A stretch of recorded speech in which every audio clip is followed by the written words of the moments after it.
All right. Hello. Season 2, Young Valley Leaders here, episode 30. We have a special one here with Matt Kacyon. Thank you for taking the time with us here today. And this is really our show together, as you're usually behind the camera. Decided to step up on the table on the mic here with me today. For everyone listening, I told Lewis, surprise me at any point in time. And, well, here we are. Here's the surprise. And we didn't plan to wear 2 white polos, so. It's okay. You can tell them we texted each other this morning. No, we didn't do that. We definitely It's just did. funny. It is you funny. walked in the room and, it was good laughs. James surprised me. That's what this is about, though. It really is about, some good laughs and good times with each other as we start to tell our stories. And part of it is being comfortable and just being vulnerable with each other, and laughing and having a good time is a big piece of that. So, particularly for you and I mean, this is special. We go back way to grade school. Our relationship back to, I don't know, 6th grade, 7th grade, Triborough soccer days. At least, yeah. Middle school days, right? Yeah, our dads were soccer coaches together, and that's where we met. You graduated from Whitehall High School, and I went to Allen, so different paths in that way. But we're able to keep in touch over the years as, kind of sports intermingled, and then I think you went down to Temple, right? Went to Temple University, yep. And then you found your way back here to the Lehigh Valley. I did. And took over, or starting to work through some succession with the family business, and that's what you jumped in on after school. And that's in marketing and advertising, a field I'm in as well. And so we've crossed some paths similarly across the industry. And I think initially what brought us back together was an event through the Chamber of Commerce at the YPC. You were an active member there, and I think even on a board or a committee there for a while. I was on the board for a few years. Now when I think about it, a handful of years ago, I think even before the whole COVID thing, that was me getting back into the community and, wetting my whistle in a way for engaging with the community, right? And especially with people my age. I had no public speaking skills whatsoever. And I think doing that, BNI, Business Networking International, did that for a little bit. Those public resources helped me, in a way, flourish, not only personally, but in business as well. Just straight talking to people, you have to have conversations. So doing those things is fun, and still doing. We did cornhole, the tournament 2 weeks ago or something like that. Yeah. I heard that was a great success. A colleague of mine is on the board now, and said that it was a great turnout, and had some additional sponsors this year. So that's always nice to see. It was a good turnout. Fun. It's just fun. Yeah, the YPC really is a great resource that pulls people from all different industries, all different types of businesses. We've had a couple others on the show here that have been part of that organization. So obviously making a big impact and helping people at the early stages of their career find some footing, and also allow them an avenue to really open up and meet new people, but start to run through some soft skills that are really important, not just in business but in life, as we're going out there and meeting people and making connections. Yeah, connections is huge. A lot of opportunity. Just simply handing out business cards goes a long way, and shaking hands. And look, you and I, we played soccer at an early age together, but if it wasn't, I think you came in on a board meeting once, and we hadn't seen each other in years, way after I probably didn't college. recognize you. I was like, the beard through me off. Yeah, I grew the beard. The beard and no college, hair. Yeah. Before, your hair was up here before. Well, you guys should have texted me before this. I would have buzzed my head a little bit more for video. But thanks. But if it wasn't for that, then I probably wouldn't be doing this. If it wasn't for the chamber, I wouldn't. We probably wouldn't be talking. Yeah, man, I want to dive into that a little bit more, because when you talk about connecting with people, the medium and avenue that has been really tried and true and a treasure for you is through video, and other creative means. But I know video really is like the core of what you just really love, whether it's in your business or doing other things. Starting back in the middle school days, making skate videos and going out and making snowboard videos. I think you're still making snowboard videos now as you're snowboarding with some of your friends, or at least maybe not as frequently, but here and there. I wish it was as frequently, but right up until a couple of years ago, you could find us almost every weekend at Blue Mountain, just hitting the slopes. So I want to know a little bit more about that. When we think about digital media and certainly video being such prevalent ways that we as a society consume media and consume really any type of content these days, a lot of that is video in some way, shape, or form. Yeah. So I'd love to learn about like what first grappled you on to videography, and how has that really evolved over your life to now, working in it on a professional standpoint, but also still maintaining that hobbyist level in other facets of the craft. A lot of people, when they think of their hobbies, they don't want to turn it into a business because they might lose that magic, right? When we met and played soccer back in middle school time frame, that's probably, all of us, skate videos, BMX, biking, whatever. Sure. At that age, we were trying to record and film anything and everything. That's a totally different type of video camera setup than we have today, of course. Oh, yeah, especially 15, with 20, what's 25 years ago. It's crazy that my first SD card was 3 megabytes, 32 whatever. It's like the size of a picture now. I could fill a terabyte in a day now, So, it's crazy. But going from a hobby of action sports, then being introduced to programs such as like Adobe, Photoshop. My dad showed me Photoshop at a young age and essentially made things disappear from a photo. So that clicked. It's like, okay, it's one thing to take a photo, it's one thing to take a video, but you can manipulate it. Sure. And then you can shoot weddings, shoot interviews, film podcasts, and now with social media, it's just the dynamic is changing. People are just pumping out video. That's just where the algorithms are going. That's where our, that's just where we gravitate to when we're sitting at home and, we're bored and we're just surfing the web, going through social media.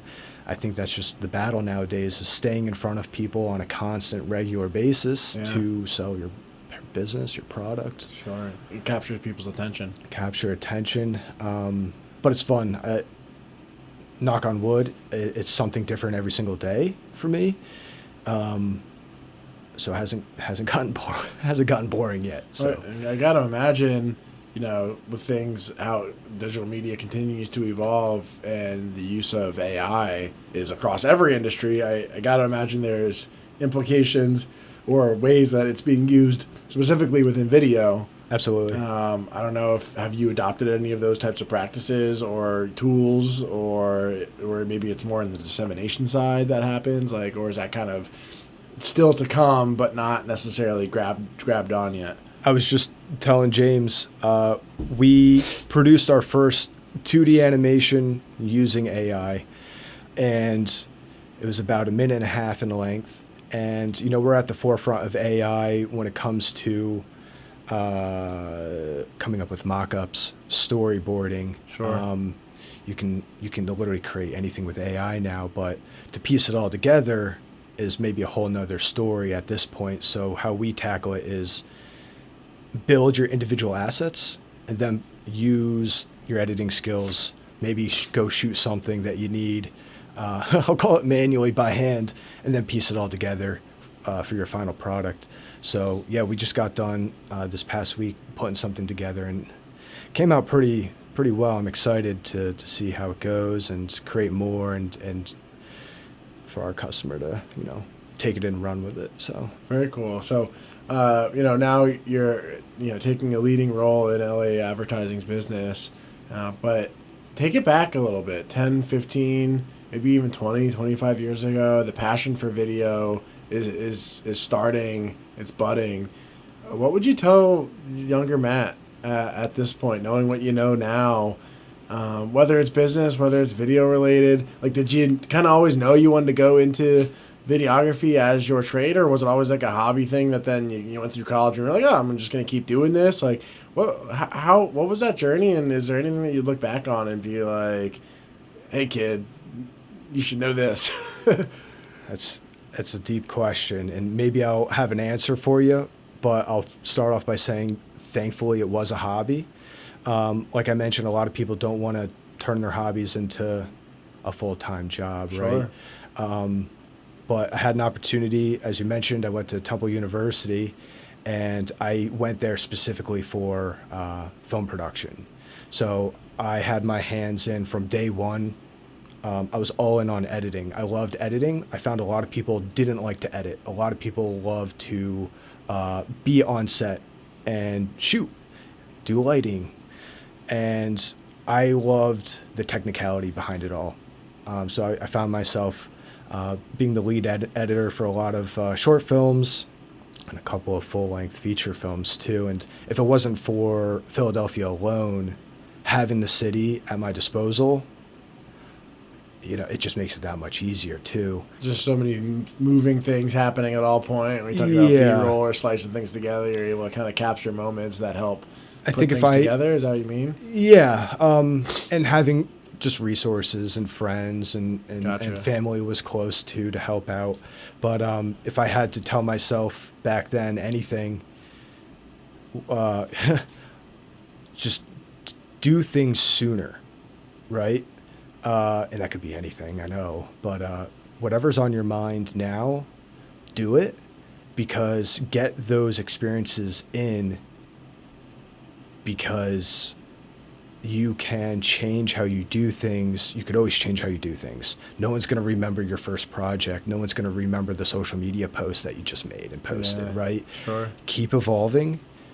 Keep trying things. Try different microphones. Try different cameras. Try different computers. Build a computer. Like, do all those things, because you're going to find your own flow, and you're going to be able to sell that, essentially. People are going to go, oh, I like what you're doing. Let's work together. Sure. And then it's just easier to just to have fun too. Yeah, so I think it's important to know. You said it's easier to sell that.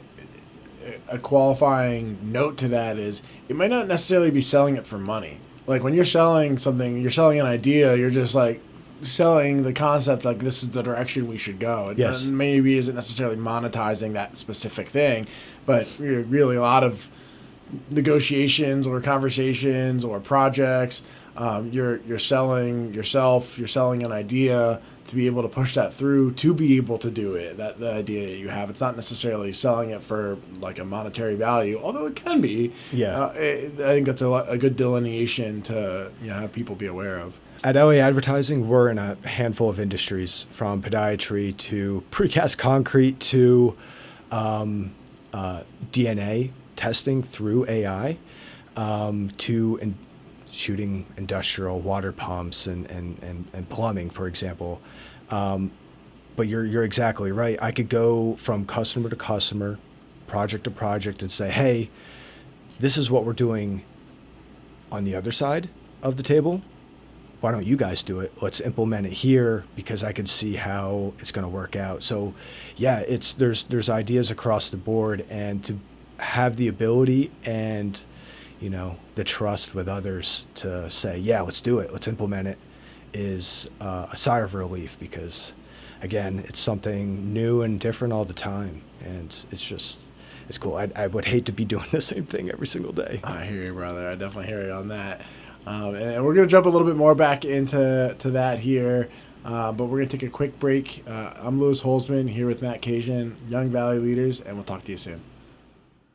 I'm here with Matt Kacyon, Young Valley Leaders. We're the movers and shakers of our community, making it happen for themselves, are sitting here around this table talking to me about their story. In Matt's case, it's videography. It's coming back to the Lehigh Valley after being in the big city of Philadelphia and finding a career here, but continuing to find his passion of videography flourish in other ways outside of just in business.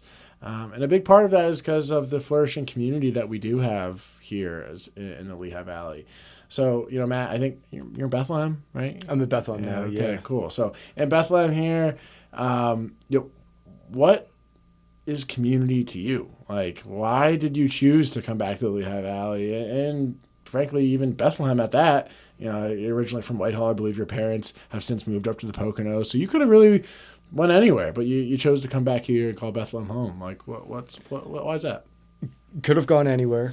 Yes. Did I see myself moving to Bethlehem at a young age? I don't know. Maybe I could say the same thing about going to Temple University as well, right? Music Fest. Yeah. I'm a big Music Fest Coming fan. up. In reality, it's just with our relationships with work, and I hate to keep talking about work, but we are like a family. To be local and to work with local people, local businesses is fantastic. As soon as I moved in, my neighbors are amazing. I couldn't imagine being in a different area. Everybody's kind and friendly. The food's amazing. There's always something to do. It's easy for me to go see friends in Philly, in Jersey, in New York. I mean, it checks off all the boxes for me. Nice. The Lehigh Valley is growing. There's easy access to places like Easton, Macungie to do things. I love being outside. So tons of outdoor activities here. The running trails, being on the Delaware, floating down the Lehigh. Are you still running? I'm still running. Nice. And biking. Yeah, so you could catch me on the DNL at any given weekend. Just being out there and enjoying it. So I was gonna ask, like, what do you do for fun in the valley? Any best kept secrets or hidden gems or things like that? But you mentioned Music Fest, the DNL Trail. Anything else that you want to call out or places that you frequent? Hidden gems. Sure. When it comes to running, okay, I've logged probably thousands of miles on the Ironton Rail Trail. Oh wow. We call it the Lollipop. It goes out to Portland Street, North Whitehall, I suppose. Yep. But it's quiet. You can bike, run, go for walks. There's some neat history back there too. Yeah, like of the area. Yep, the cement and all of that, Correct. And the mining quarrying. That's where I grew up. It was easy to get outside. Fortunately, again, going back to skateboarding and all that stuff, I put a lot of that on a high pedestal when it comes to training for running. Interesting. For considering it like a leg workout in a way. Leg and cardio even. Yeah, and the Lehigh Valley just has tons of skate parks, so again, it's just super easy to really get into anything. You still skate at all? Here and there. Snowboarding is a little easier using gravity. Okay. But it's that's my hidden gem is getting over there, getting away from the city, and just being out in nature, getting out on the river, floating. Just love being in the sun. So, I mean, that might tie into this a little bit, but when you think about healthy habits or routines or any self-care that helps you keep kind of the balance or composure between all the activities in your life, the business, the family, but then make sure you have time for, the more recreational leisure activities. Are there any practices or anything that you do that you find particularly helpful? I'm imagining running or some of those outdoor activities. I think it is exercising. I like to tell a lot of people, just exert yourself. Just you have to spend your energy after whatever you're working on, right? I'm behind the computer most of the day, so I get antsy, right? You have to go on a run. If you don't spend energy, you're not going to be able to clear your mind. You're not going to be able to stretch. You're not going to be limber. If you're sitting around all day, a lot of what is your stress, it's going to build up, not only mentally, but physically too. Sure. In yourself. And you just have to shake it out, wake up early, get any kind of workout in, do anything. Yeah. just get your mind off of whatever you're doing. I don't have any hidden secrets for. Doesn't be hidden or a secret. And frankly, it's not. I think some of it is just doing it. It's the consistency behind doing all those things that you mentioned. Consistency. Yeah, that's like the secret, if you will. It's the hardest thing to do is be consistent with anything in life. It is. We're all busy. There's always something to do.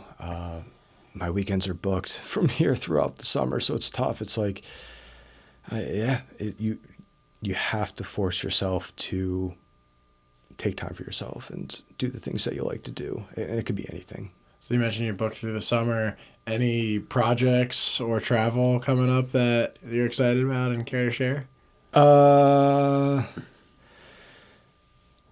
Good question. I have a wedding in Spain. That's pretty cool.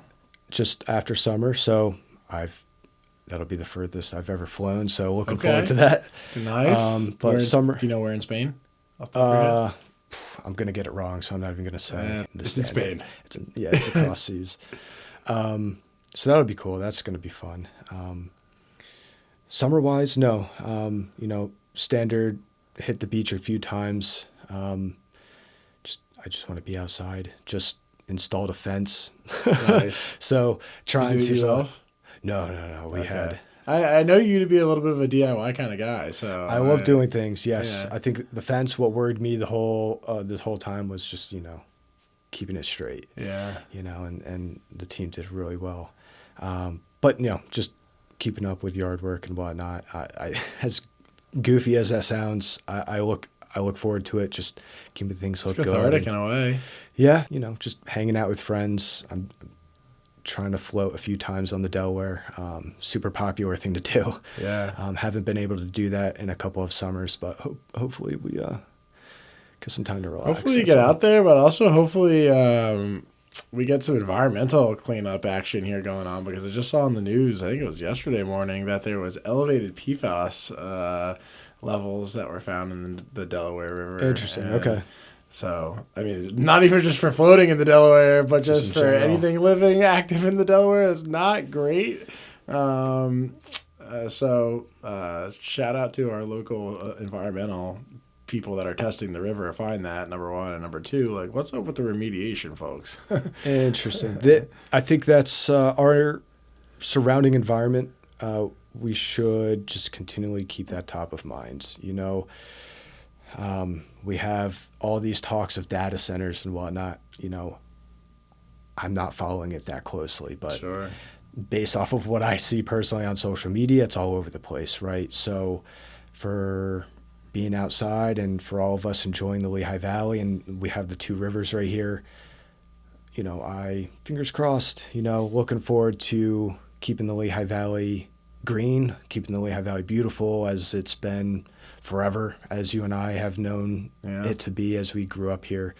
So it's a delicate balance, right? Because even 30 years before we were born, people would say that what you just said, keep it green, keep it beautiful. Yeah. Then they would look at these past 30 years and how condensed and consolidated things have gone. So slowly over time with development, there is expansion as humans take over green space. But I think the core value for not just our residents in our community, but also our constituents that represent us, is keeping that quality of life in the green space and the areas that should be designated for recreation or just straight up for wildlife. And places like the Wildlands Conservancy do a great job of stuff like that.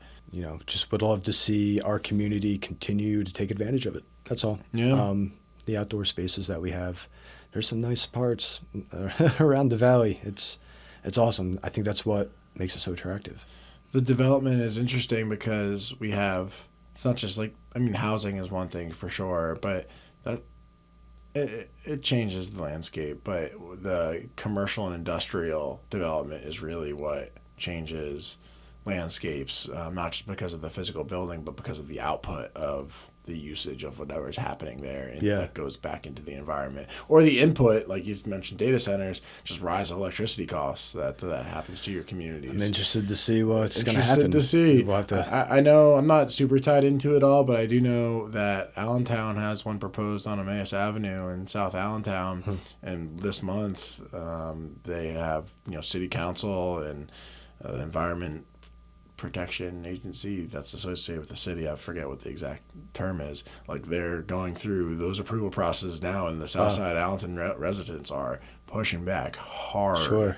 So it's really interesting to see how, again, that blend of you want the tax revenue in for the city, you want the commerce, and also we all want the conveniences of using AI and using our phones and having internet all the time and increasingly all the digital connectivity that most of us enjoy. We want those things, but not in our backyard, not in my backyard. So figuring out how to, cut that up appropriately is, I think, our biggest challenge as we move forward. I'm sure it'll be a healthy balance. I don't think anything's going to happen, but it'll be fun. It'll be good. You and I, we're not going anywhere for a little bit. I like the optimism. So when you think about whether it's in business or even just in your day-to-day and how you carry yourself, any core values or like principles or things that you live and work by that you attribute your success to? Dedication for what you love, right? You got to find something that you like to do. Don't let go, because then nobody can take that away from you, right? Just get addicted to it. Find something that you like to do and go all in. You should be thinking about it all the time. You talk about, work-life balance, but, if it's a hobby, just keep doing it. No one can say anything bad about it because you're constantly going to be, like you were saying at the beginning, what can you do to change things as you progress? But I'd probably attribute all of that to my running, my distance career. Interesting. You had quite a career back in the day, from what I recall. Ran a lot. Yeah. Had a lot of time to think and probably too much time to just relax and get my mind off of things. And, of course, running, it's very, I don't know, what's the word? Like, it's just meditative, right? Yeah. So you tend to space out and you're just getting your miles in, which is nice. You're not constantly thinking, but that you have to keep breathing. You got to stay on pace. So maybe it's because of that rhythm is what helps me day to day on small projects, large projects, just day-to-day tasks, right? We'll get it done, do your best, move on. Do your best and move on. Yeah. And that's really all we can ask for out of people in this life. And we are getting close to time here, but before we move on, I got two things. One, how can people find you or follow you or get in touch if you'd like? And then two, any advice, final comments, or words of strength or encouragement for our upcoming leaders listening in? Yeah, you can reach me. I'm on LinkedIn, Instagram. I'm barely on Facebook, so don't try there. But Instagram, LinkedIn, laadvertising.com. It's just keep your head up, one step at a time. And just keep pushing. Again, I can't emphasize enough. Just keep doing what you like to do. No one can take that away from you. It's okay to say no, right? Take some time for yourself. That's super actually important. Critical to say no. It's really easy to take a lot of things on. But, the more you do, the better you are at getting things done, juggling, and, it all comes down to that and how you like to work. Just, it's easy for me to say, try to find yourself, right? I don't think I've found myself yet in anything that I'm doing, but something's working.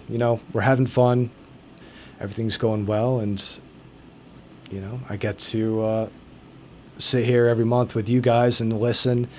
I was telling James earlier, it's amazing to hear everybody's stories that's on this show, on your show.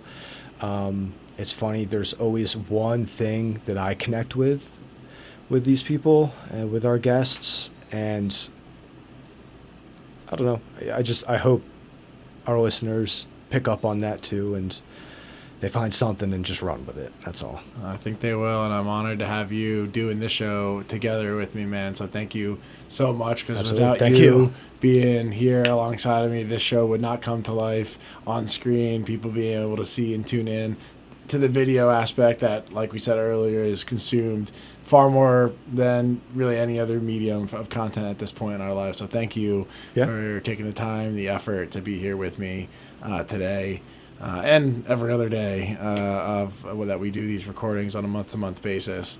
Also want to thank James, Seamus, WDIY for giving us the time and space to be able to bring these stories to life. And again, Matt, thank you so much for getting behind the camera but then coming in front of it and sharing your story here with us today. I'm sure others took some nuggets out of it. I know I certainly did. Even though we've known each other for a long time, I got something new here that cool. I'm excited to take with me. So that about does it here for episode 30. Kind of crazy. We have three decades, 30 of these in the books here. It's amazing. Happens, you blink and boom, here we are. Time really does fly like that.